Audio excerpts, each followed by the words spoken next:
السلام علیکم ناظرین، پروگرام سفر ہدایت کے ساتھ آپ کے سامنے موجود ہیں۔ آپ یہ پروگرام روزانہ رمضان المبارک کی راتوں میں دیکھتے ہیں۔ ہمارے ساتھ میرے ساتھ تشریف رکھتے ہیں جناب ڈاکٹر خالد ظہیر صاحب۔ ڈاکٹر صاحب، ہم نے کل جو پروگرام کیا تھا اس میں کچھ سوالات ان آنسرڈ تھے، میں ان کو لے لیتا ہوں ترتیب سے۔ تابش صاحب کا سوال یہ تھا کہ اگر کسی مسجد میں ایک جماعت ہو جائے اور جماعت کے اختتام پر کچھ لوگ وہاں جمع ہو جائیں تو وہ دوسری جماعت کر سکتے ہیں یا نہیں، اور اگر دوسری جماعت کی جائے گی تو کیا اقامت دینی ضروری ہے؟ دوسری جماعت کر سکتے ہیں، اس میں کوئی حرج نہیں ہے۔ جماعت جب بھی آپ کریں اقامت دینی چاہیے۔ صرف اتنی سی گزارش ہے کہ اس کا خیال رکھیں کہ جب آپ جماعت کر رہے ہوں تو ایسا نہ ہو کہ دوسرے لوگ جو نوافل پڑھ رہے ہیں وہ ڈسٹرب ہوں۔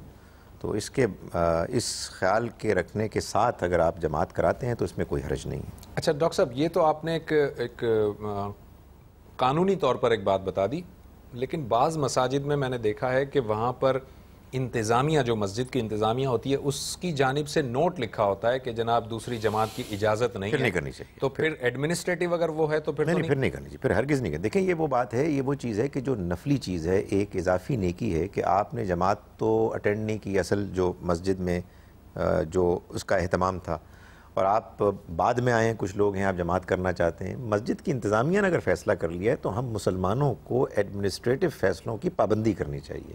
اس میں جھگڑا پیدا کرنا، انتشار پیدا کرنا، اختلاف پیدا کرنا، کہ اس کا جتنا نقصان ہے اس سے کہیں کم فائدہ آپ کو جماعت کرنے کا ہوگا، تو پھر آپ اوائڈ کریں۔ ٹھیک ہے۔ اچھا، ایک اور سوال یہ تھا کہ جو غیر مسلم ہوتے ہیں ڈاکٹر صاحب، ان کو ہم سلام کر سکتے ہیں یا اگر وہ ہمیں سلام کریں تو ہم انہیں جواب دے سکتے ہیں؟ جی میرا خیال ہے دونوں صورتیں بالکل ہو سکتی ہیں۔ اس کی وجہ یہ ہے کہ ہمارے ہاں جو چیز بہت مشہور ہو گئی وہ اصل میں ان لوگوں کے لیے تھی کہ جو ایسے کافر قرار دے دیے گئے تھے کہ جو دین کے دشمن تھے، اور پیغمبر صلی اللہ علیہ وسلم کی طرف سے اتمام حجت، یعنی بات کے آخری حد تک واضح ہو جانے کے بعد بھی وہ انکار کرنے والے دشمن رہے، ان کے لیے پھر سلام کرنا یا اس کا جواب دینا اس کو ناجائز کر دیا گیا تھا۔ باقی عام جو غیر مسلم ہیں وہ تو اصل میں ہمارے بہترین سلوک کے مستحق ہیں، تاکہ ہم ان کو اپنے اخلاق سے بھی اور اپنے بیان سے اور اپنے دلائل سے بھی انوائٹ کریں، دعوت دیں۔ ٹھیک ہے۔ ایک اور سوال یہ تھا، جب تراویح پڑھائی جاتی ہے تو ہمارے پاکستانی مساجد میں یا انڈیا کی مساجد میں یا اور اس طرح کی جو ہمارے مساجد ہیں، اس کے اندر عموماً یہ دیکھا گیا ہے کہ تراویح میں جو امام صاحب قرآن پڑھتے ہیں وہ بہت تیزی سے پڑھتے ہیں اور اس طرح سے پڑھتے ہیں کہ وہ سمجھ میں نہیں آتا، جبکہ گلف میں بڑا ٹھہر کر پڑھا جاتا ہے۔ تو یہ کہہ رہے ہیں کہ جو تیزی سے پڑھتے ہیں قرآن مجید، اس کی کوئی دلیل ہے سنت میں یا قرآن میں؟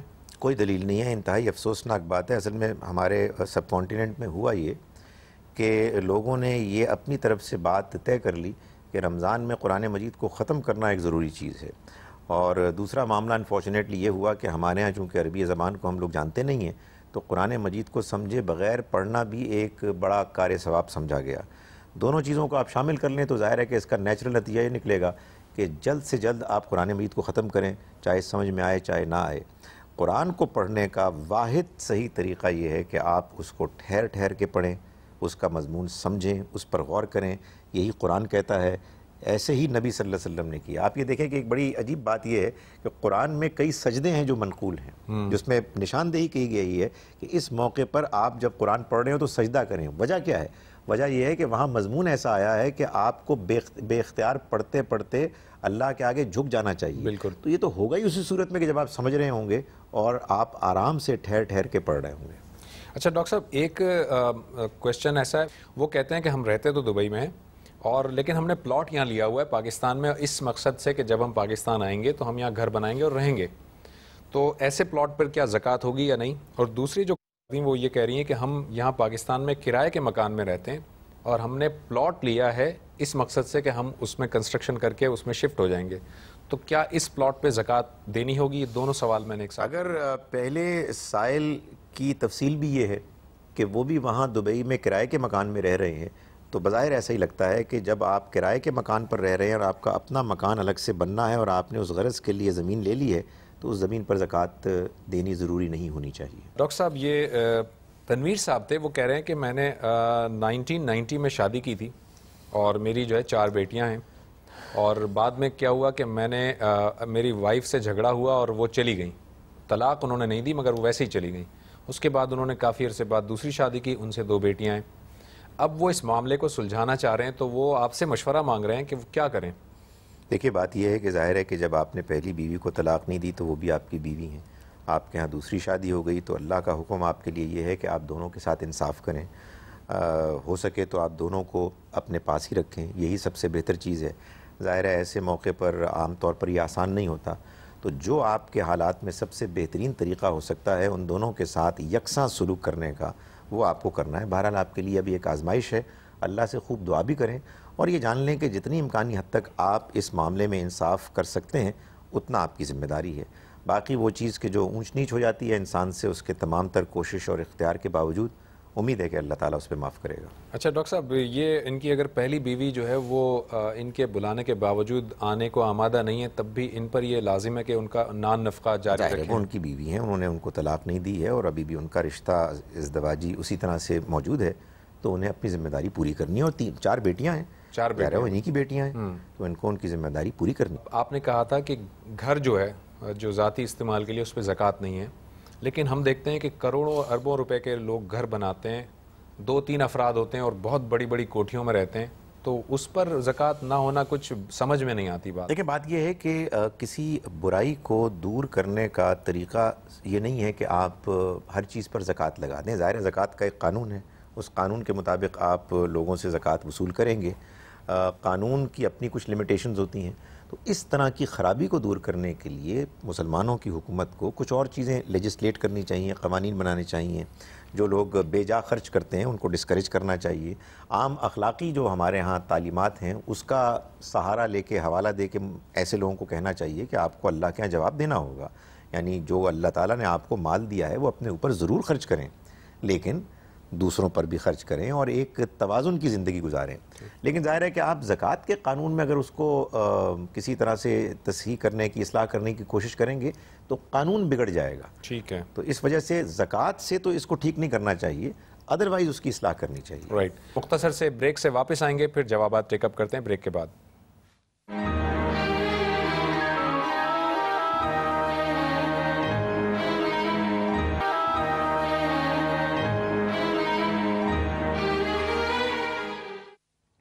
ویلکم بیک ناظرین۔ ڈاکٹر صاحب، یہ افغانستان سے ہمارے پاس کچھ سوالات تھے کل۔ سب سے پہلا تو یہ تھا کہ پرفیوم کا استعمال جو ہم کرتے ہیں اس میں چونکہ الکوہولک انگریڈینٹس ہوتے ہیں تو وہ ٹھیک ہے؟ دیکھیں زبیر صاحب، یہ شاید غلط فہمی لوگوں کو اس لیے ہوتی ہے کہ ان کے خیال میں جو چیز بھی حرام ہے وہ ناپاک ہے۔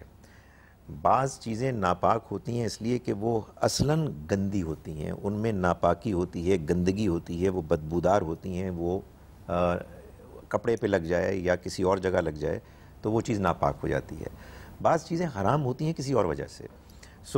جو شراب ہے اس کی حرمت کی وجہ یہ ہے کہ وہ نشہ آور چیز ہے، یہ وجہ نہیں ہے کہ وہ اصلاً کوئی گندی چیز ہے کہ جو کسی چیز کو لگنے سے اس دوسری چیز کو بھی ناپاک کر دے گی۔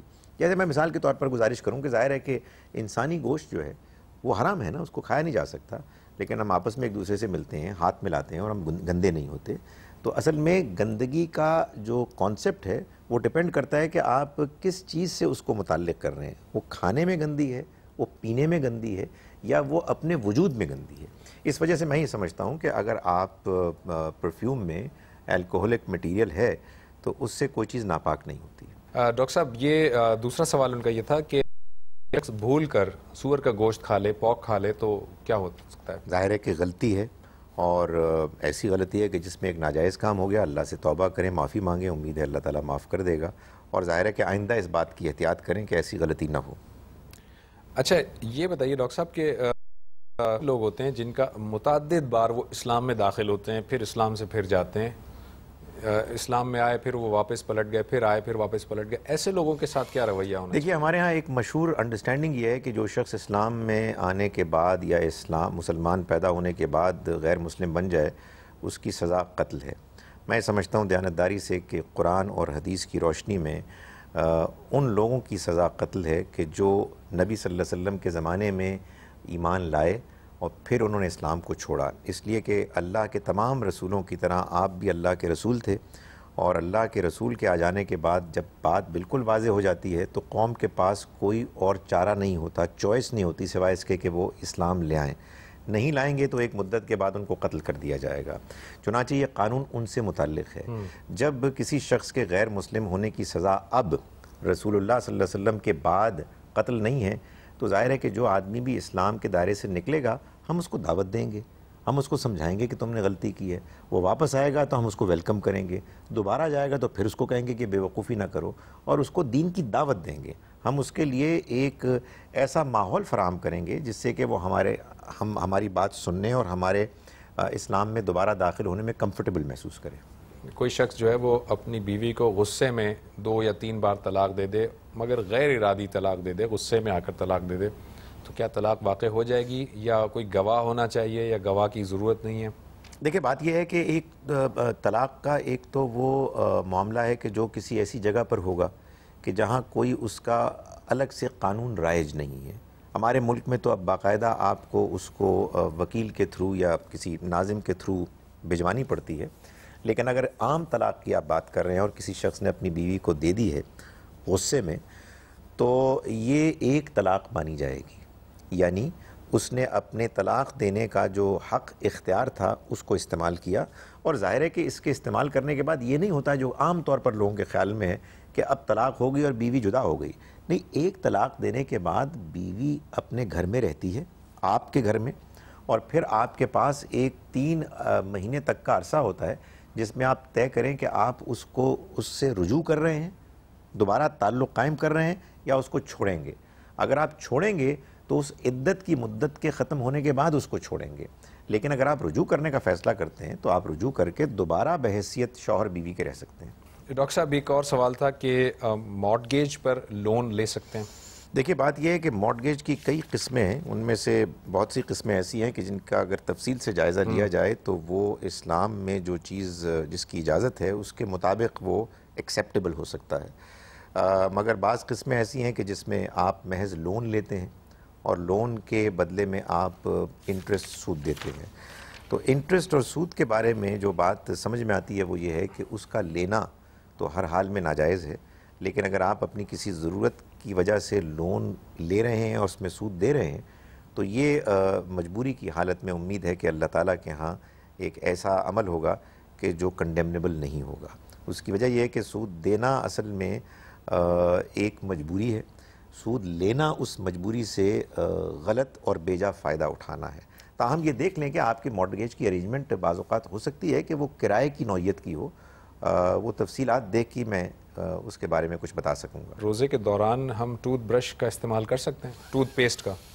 دیکھیے عمران صاحب بات یہ ہے کہ ہم اس پر قیاس ہی کر سکتے ہیں نا کہ جو زمانے میں عمل ہو رہا تھا، ہمیں روایات سے معلوم ہوتا ہے کہ نبی صلی اللہ علیہ وسلم مسواک کیا کرتے تھے۔ مسواک کے بارے میں اس کا گمان ہے ہمیں کہ اس کا اپنا بھی ایک ٹیسٹ ہوتا ہے، تو اگر نبی صلی اللہ علیہ وسلم نے روزے کے دوران مسواک کی تو اس کا مطلب یہ ہے کہ ہم ٹوتھ برش کے ساتھ ٹوتھ پیسٹ کو استعمال کر تو سکتے ہیں، تاہم اس میں چونکہ خدشہ ہوتا ہے کہ وہ ایک ذائقے کی چیز ہے جو کہ حلق سے نیچے اتر سکتی ہے، تو میں گزارش یہ کروں گا کہ احتیاط کا تقاضا یہ ہے کہ آپ سحری کے وقت اور افطاری کے وقت یا بعد میں اپنا دانت مانج لیں ٹوتھ برش اور ٹوتھ پیسٹ کے ساتھ، اس کو اوائڈ کریں، لیکن اس کا یہ مطلب نہیں کہ وہ ناجائز ہے، وہ ناجائز نہیں ہے، لیکن احتیاط میں اگر آپ پہلے کر لیں تو بہتر ہے۔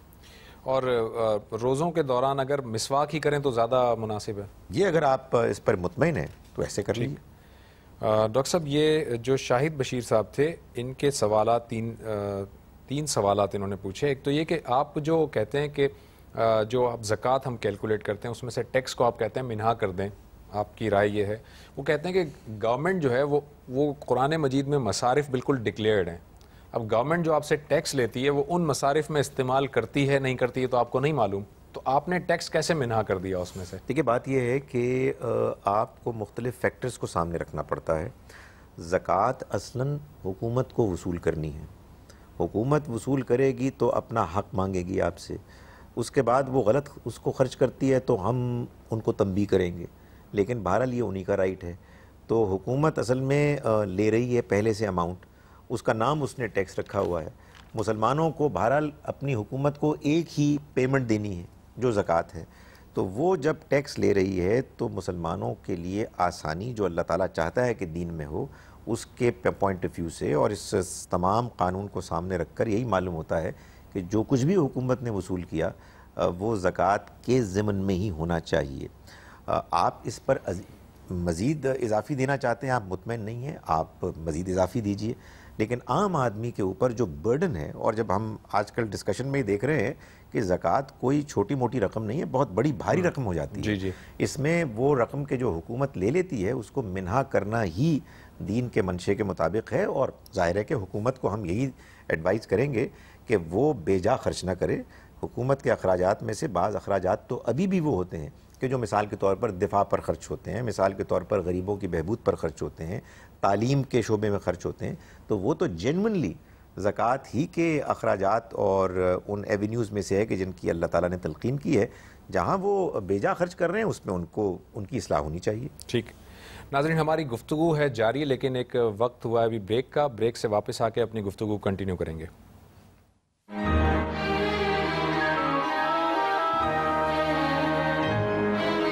ویلکم بیک ناظرین۔ ڈاکٹر صاحب، یہ ہمارے پاس ایک اور سوال تھا کہ تصویر کے بارے میں بعض علماء کا خیال ہے کہ جو تصویر ابھری ہوئی ہوتی ہے وہ جائز نہیں ہے، بعض کہتے ہیں کہ نہیں، کسی بھی قسم کی تصویر جائز نہیں ہے۔ آپ کا اوپینین کیا ہے؟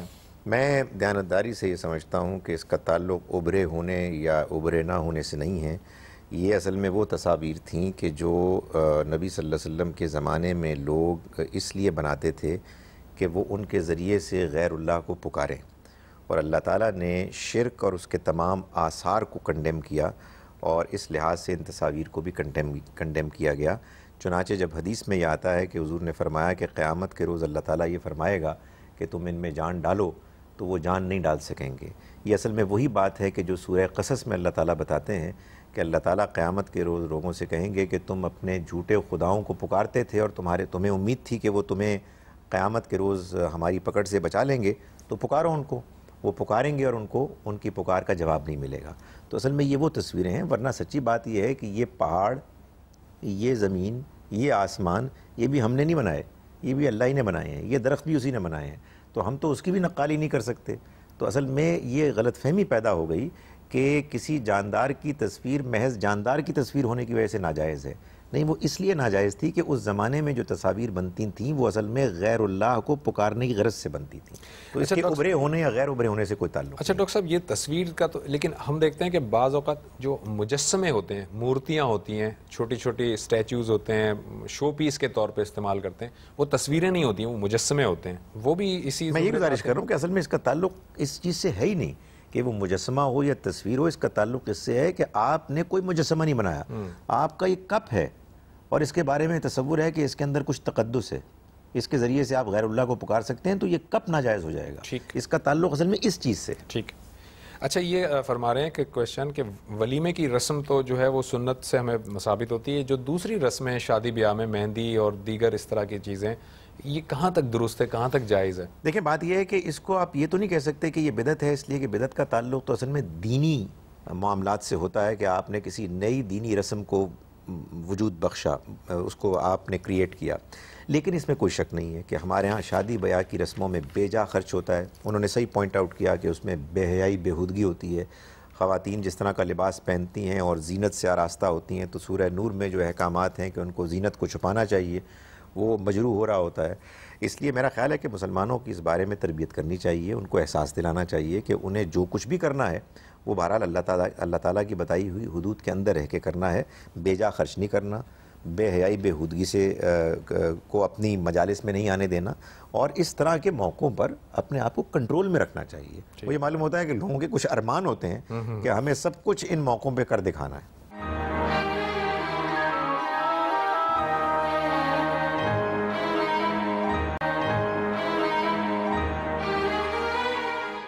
ورنہ لیکن یہ ہے کہ اگر ان حدود کا خیال رکھا جائے تو پھر آپ کی جو ٹریڈیشن ہے ان کو تو اسلام کنڈیم نہیں کرتا، رسم و رواج جو ہیں۔ اس کا کوئی تعلق ہمارے دین میں کسی نئی چیز کے ایجاد ہونے سے نہیں ہے۔ آپ بے شک جو رسمیں چاہیں ان کو کریں۔ ایک سوال تھا آسٹریلیا سے ہی، وہ کہہ رہے ہیں کہ میں جو میری سیلری میں سے جو انکم ٹیکس ڈیڈکٹ ہوتا ہے وہ 30% تک ہو جاتا ہے، تو کیا میں جو اپنی اینول سیونگ پر جو 2.5% جو زکوٰۃ نکالوں گا اس میں سے وہ ٹیکس کو منہا کر سکتا ہوں؟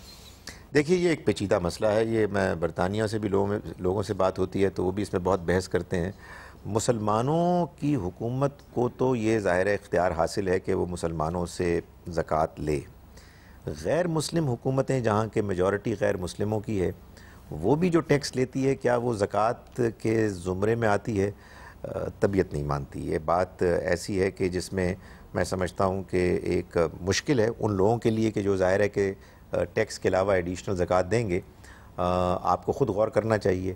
ظاہر ہے کہ آپ کی جو حکومت ہے وہ مسلمانوں کی حکومت تو نہیں ہے، تو کیسے اس چیز کو مان لیا جائے کہ وہ جو ٹیکس آپ سے چارج کر رہی ہے وہ زکوٰۃ کی کیٹیگری میں آئے؟ سو آپ بھی غور کیجئے. میں تو ابھی تک مطمئن نہیں ہو سکا کہ اس کو اجازت دی جائے گی کہ اس ٹیکس کو بھی زکوٰۃ کی کیٹیگری میں سمجھا جائے. اعتکاف پہ ہم بات کرنا چاہ رہے ہیں پچھلے 2-3 روز سے. ڈاکٹر صاحب، یہ اعتکاف میں جب ہم معتکف حضرات کے لیے ضروری ہے کہ وہ روزے سے ہی ہو، یا روزہ اگر فرض کر لیں کہ اعتکاف میں ہیں آپ اور کوئی بہت زیادہ کوئی طبیعت خراب ہوتی ہے، کوئی مسئلہ ہوتا ہے، تو آپ روزہ ڈراپ کر سکتے ہیں، چھوڑ سکتے ہیں؟ اگرچہ کہ یہ بات اس طرح سے واضح طریقے پر بیان تو نہیں ہوئی. ظاہر ہے کہ روزہ ایک رمضان کے مہینے کا لازمی حصہ پارٹ اینڈ پارسل ہے، لیکن جیسا کہ آپ فرما رہے ہیں کہ کسی موقع پر ایک شخص معتکف ہو گیا لیکن طبیعت کی خرابی کی وجہ سے وہ روزہ نہیں رکھ پا رہا، تو یہ ضروری نہیں ہے کہ آپ وہ اپنے عام طور پہ اعتکاف. کہا جاتا ہے کہ اعتکاف کی شرط ہے لازمی روزہ دیکھیں رکھنا. آپ نے اس میں رات کو عبادت تو کرنی ہے نا. یعنی اگر فرض کیجئے کہ آپ نے روزہ نہیں رکھا جی. تو آپ کو رات کو تہجد میں لیلۃ القدر کی تلاش میں عبادت کرنی ہے. تو جب یہ عبادت کرنی ہے اور آپ کے ظاہر ہے کہ پلان میں تو نہیں تھا کہ آپ روزہ چھوڑیں گے، ناگہانی کو بیماری آ گئی، تو میں سمجھتا ہوں کہ اس کو کنٹینیو رکھنے میں کوئی حرج نہیں ہے، لیکن اپنی طبیعت کا خیال رکھیں. آپ کو تو اللہ تعالیٰ کی طرف سے سہولت ہے کہ جب آپ روزہ چھوڑ سکتے ہیں تو اعتکاف سے بھی آپ وڈرا کر سکتے ہیں. اچھا ڈاکٹر صاحب، ایک اور چیز ہے جو بڑی امپورٹنٹ ہے کہ آپ کے لیے ایک مسلمان کے اوپر دوسرے مسلمان کا یہ حق ہے کہ اس کی تجہیز، تدفین میں جائے، شرکت کرے. ایک شخص معتکف ہے اور اس کا کوئی بہت ہی قریبی رشتہ دار، مثال کے طور پر اس کے بھائی، بہن، فادر، مدر، کوئی جس کا انتقال ہو جاتا ہے، تو وہ شخص اب اس اعتکاف کو جاری رکھے گا یا وہ جنازے کے لیے نکل سکتا ہے؟ نہیں، یہ ان ضروری معاملات میں سے ایک معاملہ سمجھا جانا چاہیے کہ جس میں وہ اس میں شرکت کر سکتا ہے. ظاہر ہے کہ اعتکاف کی عبادت کا مقصد یہ ہے کہ اللہ تعالیٰ کی طرف اس کے حضور میں ہم کنسنٹریٹ کریں، لیکن وہ تمام معاملات کے جو ضروری ہیں ان کو ظاہر ہے کہ آپ کو پورا کرنا ہے. اور کسی بہت ہی قریبی رشتہ دار کی وفات اور اس میں جنازے میں شرکت، یہ ان معاملات میں سے ہے کہ جو ایکسیپشنز ہیں. تو اگر اس طرح سے اگر شرکت کرتا ہے وہ معتکف، تو اس کے لیے اب وہ اس اعتکاف کی قضا لازمی ہے، کوئی کفارہ ہے، کیا ہے؟ میں سمجھتا ہوں کہ یہ وہ عمل ہے کہ جو اعتکاف کی حالت میں جس میں کہ دنیاوی ایکٹیویٹی میں انوالو ہونا اس کی اجازت ہے، تو اس نے اپنے اعتکاف میں کوئی کمی، کوئی خامی نہیں کی، بلکہ اس نے ایک ذمہ داری کو پورا کیا، واپس آ کے دوبارہ جاری کر لے، واپس آ کے کنٹینیو کر لے، اور نہ اس کی قضا ہوگی نہ کفارہ. نہیں، وہ اپنے اعتکاف کر رہا ہے. اس میں کوشش کرے کہ بہت زیادہ کوئی دنیاوی معاملات میں ملوث نہ ہو. ظاہر ہے نماز جنازہ پڑھنی ہے، نماز جنازہ ایک عبادت کی شکل ہے، دعا کی شکل ہے، وہ کر کے آ جائے. ڈاکٹر صاحب، آپ کا بہت بہت شکریہ. ہمارے پروگرام کا ناظرین وقت ختم ہوا چاہتا ہے. ہم انشاءاللہ تعالیٰ کل اعتکاف کے موضوع کو کچھ مزید آگے بڑھانے کی کوشش کریں گے. کل تک کے لیے زبیر احمد کو، ڈاکٹر خالد ظہیر کو اور سفر ہدایت کی ٹیم کو اجازت دیجیے. اللہ حافظ.